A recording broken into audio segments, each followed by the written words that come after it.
Hey guys, my name's Adam if this is your first time here, and today we're going to be doing something a little bit different, but not that different actually. Basically, we have a new tag game that's been born. The origins of this is Google Hangouts. I was doing a hangout with Tor and Jam on Toast, and I mentioned to Jam on Toast that I'd like to review Memento. I invited him to do it. I said the rest of the movie clubbers, maybe we could ask them if they'd be interested. And the next time I logged into my YouTube account, a new game was created called We Are Movie Club, or hashtag We Are Movie Club. I sent out a message to everyone and invited them to play along. The way I understand it is basically I'm going to be the first person to do this review. I'll pick what we review, and whoever wants to join in will join in. And then I'll tag someone, and the next week they will pick a movie, and we'll all review that one, and then they'll tag someone, and that person will pick a movie, etc., etc., etc. I know Camera is interested in doing this, so we have at least two to go back and forth. I know Tor will do it. I've heard that Grace is interested, and I've heard a few other people, Servitorix, of course, who was in our last Google Hangout. So needless to say, it's going to be pretty interesting to see what the movie clubbers actually choose on their own. It'll be a great chance to get to know each other a little bit better. With that out of the way, the movie that I picked this week is Memento. Memento, for those of you that haven't seen it, it's a very interesting movie. It's about a guy that has short-term memory loss. He can't create new memories. He had a blow to his head, which basically destroyed part of his brain. The movie is filmed in short bursts of time out of sequence. So basically you'll see something happen that you don't understand, and then you'll see the next scene is actually the one before it, and which will explain how you got to that situation. It's a very interesting way of doing a movie. It's kind of, in most movies it's a little bit gimmicky, but in this movie it really works. It really does help put you in the situation that the character's in. You have as much knowledge of each situation as he actually has. So I think it's really, really cool. It's one of those times where, a cool effect isn't just for a gimmick. It really does fit the movie. Other cool things about this movie, part of it's filmed in black and white and part of it's filmed in color.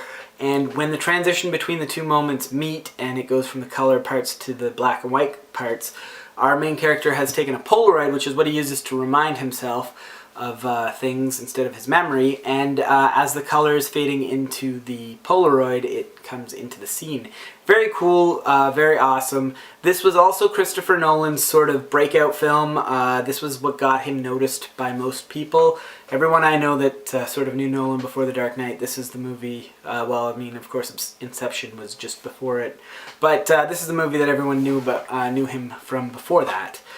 Now, I want to get into my thoughts on this movie. I can't tell you anything for sure, because nobody in this movie is a reliable character. Everyone is a liar. Everyone. Even Teddy, which I think, some people might say, some people may not have caught that he's a liar, but he's definitely a liar. And every single person in this movie is a liar. I've watched this movie a lot, and I made the mistake of watching it twice in a row once, which sort of got me a little bit really dialed into the movie, that one, for a little while. Because once you kind of go, oh, I need to go back and watch it, but once you've watched it twice in a row, it really, really weighs heavy on your mind for a while. But my theory, the way that I see this movie is, I think that Leonard, he had this brain damage to his head when, when this accident happened. I think, that's not disputed.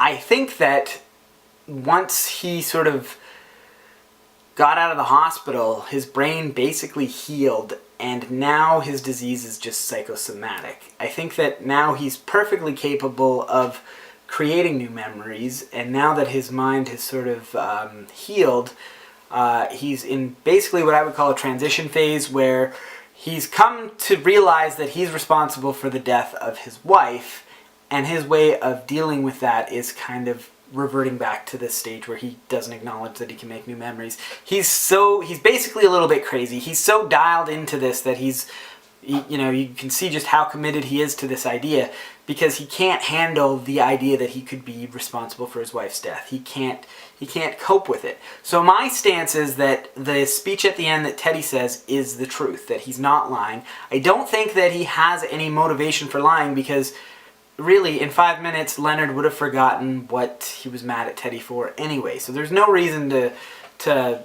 make this up. But the main reason I thought that this is true is the phrase that was tattooed on Leonard's chest at the end of the movie when he's lying with his wife. It's clearly basically him daydreaming about the future. I think, they don't really give a lot of context for it. I think maybe Leonard thinks that this is possibly what's going to happen in heaven, or somehow that he can get this situation. I'm not sure what it is, but he's daydreaming. And he's daydreaming that he's killed this guy and he's with his wife.